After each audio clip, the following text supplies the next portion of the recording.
Hello, Noble Knitter. It's Nancy Queen, and today I'm going to show you how to knit the interrupted rib stitch. It's a highly textured stitch that looks gorgeous on either side. Don't forget to subscribe to this channel and click the bell to get notified every time I post.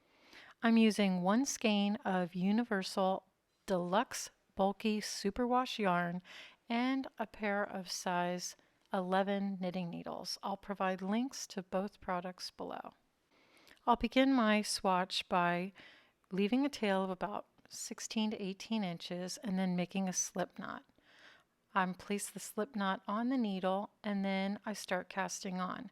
Now this combination uses a multiple of 4 stitches plus 2 stitches, so I'm casting on 18 stitches for mine. If you'd like to give this long tail cast on a try, you can check it out by clicking the link right above here, and it is my favorite go-to cast on for almost every knitting project. Now when I'm done, I make sure to count the number of stitches on my needle to make sure I have exactly 18 stitches. For row 1, we are going to knit the first 2 stitches. Then we're going to purl 2 stitches and knit 2 stitches. And we'll just keep repeating purl 2, knit 2 all the way across to the end of the row.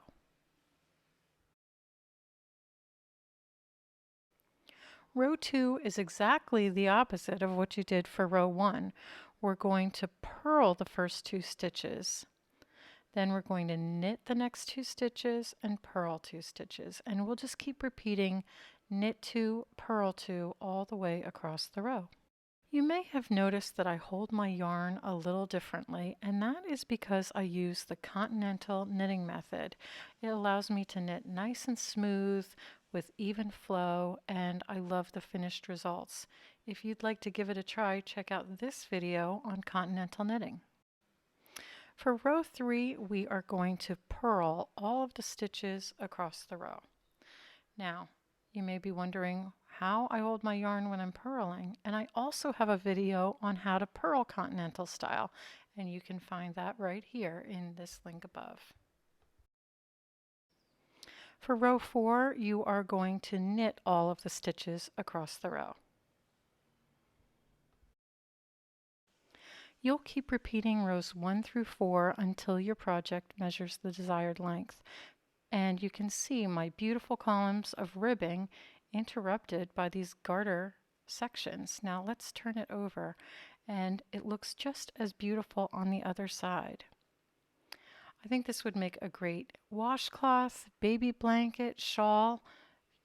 You can create so many interesting projects with this simple stitch pattern. I create a new stitch pattern every Sunday, so be sure you're subscribed to the channel and click the bell to get notified. To see another stitch pattern, check this video in the top left, and below it you'll see what YouTube recommends you watch next. I'll see you in the next video.